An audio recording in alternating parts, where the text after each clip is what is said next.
কলকাতায় ভরা বাজারে সোনার দোকানে লুটের চেষ্টা। মুকুন্দপুরে সোনার দোকানে লুটের চেষ্টা, বাধা দিলে মালিকের গলায় কোপ মারল দুষ্কৃতীরা। লুটে বাধা দিলে সোনার দোকানে মালিকের উপরে দুষ্কৃতীরা চড়া হয়। চেঁচামেচিতে স্থানীয় বাসিন্দারা ছুটে এসে দুই দুষ্কৃতীকে ধরে ফেলে। আশঙ্কাজনক অবস্থায় মুকুন্দপুরের হাসপাতালে ভর্তি রয়েছেন আক্রান্ত দোকান মালিক। এখন থেকে 1.5 ঘন্টা আগে সকাল 11:30 নাগাদ ক্রেতা সেজে দোকানে ঢোকে দুই দুষ্কৃতী। এরপর ছিনতাইয়ের চেষ্টা করে দোকান মালিক বাধা দিলে তারপর গলায় সরাসরি কোপ মারে দুষ্কৃতী। ঠিক সেই সময় চেঁচামেচিতে স্থানীয় বাসিন্দারা ছুটে আসেন, তারপর দুজনকে ধরে পুলিশের হাতে তুলে দেন।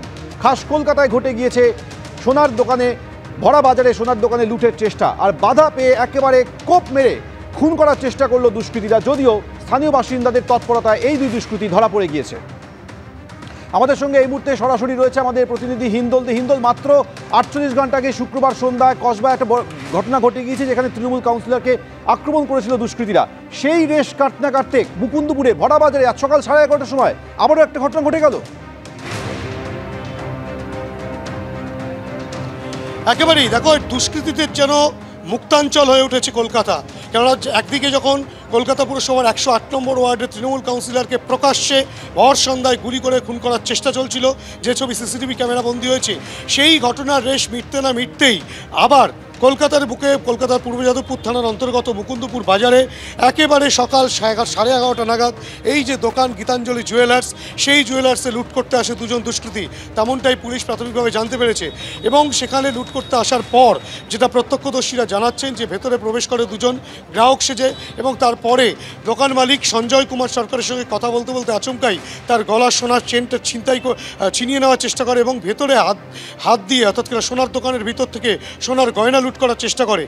এই বেগতিক পরিস্থিতি দেখে তৎক্ষণাৎ কিন্তু সঞ্জয় কুমার সরকার তিনি বাধা দিতে গেলে একেবারে দুষ্কৃতীরা কিন্তু তার উপরে চড়া হয় এবং তাকে রীতিমতো ধারালো অস্ত্র দিয়ে গলায় কোপ মারা হয়। তেমনটাই কিন্তু স্থানীয়রা জানাচ্ছেন এবং পুলিশের তরফ থেকে তেমনটাই প্রাথমিকভাবে জানা যাচ্ছে।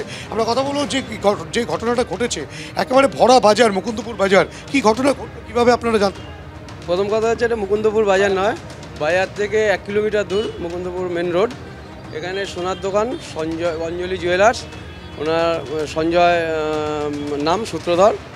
ওনার দোকানে উনি একাই দোকানদারি ভেতরে ছিল। আজকে যেহেতু দোকান বন্ধ, সোনার দোকান অনেক অঞ্চলে, তাই খুলেছিল। তা কাস্টমার সেজে একজন ঢুকেছিল আর কি, একটা যুবক।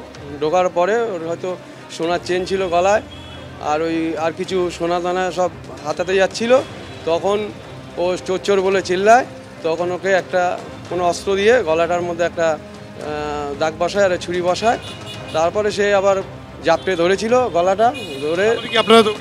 তারপর আশেপাশে আমরা সব চিল্লানোর পরে আশেপাশে সব লোকজন এসে ওকে ধরা হলো। ধরে জনগণ যেরকম আছে পাবলিক ধরে তাকে পেটালো। পুলিশ আসলো, পুলিশ এসে তো দুজনকে নিয়ে থানায় গেছে। এই যে প্রকাশ্যে একেবারে সোনার দোকানের ভেতরে ঢুকে লুটের চেষ্টা, এই ঘটনাটাকে কি বলবেন? একেবারে এইরকম ভরা বাজারে না, সাধারণত আমাদের এই অঞ্চলে এরকম হয় না।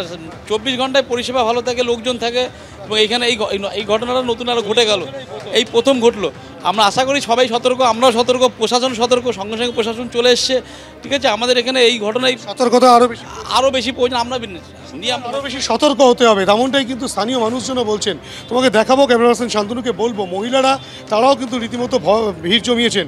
আপনারা তো এই বাজারে আসেন, মানে কি পরিস্থিতি, কতটা অনেক আতঙ্কে রয়েছে এখন। এই দিনের বেলা এই 11:30টার সময় যে এই ঘটনা ঘটে গেছে, এটা ভাবার বাইরে। কল্পনা করতে পারছি না যে এই বেলায় কোনোদিন শুনিনি, 20 বছর ধরে এসছি, কোনোদিন শুনিনি এই ঘটনা। এরপরে বাজারে আসতেও ভয়, এখন বিশাল ভয়, আতঙ্ক, যে খুব আতঙ্কের মধ্যে আরও দিন কাটবে এখন। সুতরাং আতঙ্কের মধ্যে রয়েছেন মহিলারা, এবং তারাও যেটা বলছেন বাজারে আসতে তারা রীতিমতো ভয় পাচ্ছেন। আপনারা তো এখানেই থাকেন? আমি এখানেই থাকি, মুকুন্দপুরের বাসিন্দা। এখন তো গাড়ি নিয়ে এখান থেকে পারাপার হই, এখন তো নিজেরই ভয় লাগছে যে এখন কীভাবে রাস্তাঘাটে বেরোবো। রাতে দোকানে আসছি, ওষুধের দোকানে আসছি, এবার ভয় তো হচ্ছে আমাদের। মুকুন্দপুরের জীবনে কোনোদিন এইগুলো হয়নি, এখন এইগুলো আমাদের এখানে দেখা যাচ্ছে। প্রকাশ্যে সকাল 11:30টার সময় উঠে বাধা পেয়ে গলায় ছুরি। আমি তো বাড়িতে ছিলাম, এখান থেকে শুনলাম, আমার পিসিরা এখানে ছিল, তাকে উদ্ধার করা হলো। এই নিরাপত্তার কি আর মনে করবো, এখন পুলিশ প্রশাসন কি করে এবার সেটাই আমরা দেখি। তো একেবারে ঢিলছোড়া তুলে। হ্যাঁ, এবার দেখুন পুলিশ প্রশাসন যা আমাদের স্টেপ নেবে তাই ভালো না। এবার কি বলবো, যারা এই গুন্ডারা এরকম ঘুরে বেড়াচ্ছে, আমাদের তো মেয়েদেরই তো অসুবিধা হয়ে যাবে। আমরা ওষুধ দোকানে আসছি, আমাদের কত বিপদ আপদ হচ্ছে, এই খাবার কিনতে আসছি, এই আসছি, আমরা তো এখানেই থাকি, এই সামনে আমার পিসির বাড়ি। বুঝতেই পারছো মহিলারা যেটা বলছেন যে তারা রীতিমতো রাস্তায় বেরোতে ভয় পাচ্ছেন এবং রীতিমতো দুষ্কৃতীদের মুক্তাঞ্চল হয়ে উঠেছে এই সব অঞ্চল, এবং যেখানে একের পর এক ঘটনা কিন্তু কলকাতার বুকে ঘটে যাচ্ছে। কোথাও অস্ত্র উদ্ধার হচ্ছে, কোথাও তৃণমূল কাউন্সিলরকে গুলি করে খুন করার চেষ্টা হচ্ছে, তেমন অভিযোগ উঠে আসছে। কোথাও বা লুঠে বাধা পেয়ে রীতিমতো সোনার দোকানের মালিকের গলায় ধারালো অস্ত্রের কোপ। গোটা ঘটনায় এলাকার মানুষজন, মুকুন্দপুর এলাকার মানুষজন, তারা কিন্তু রীতিমতো আতঙ্কের মধ্যে রয়েছেন।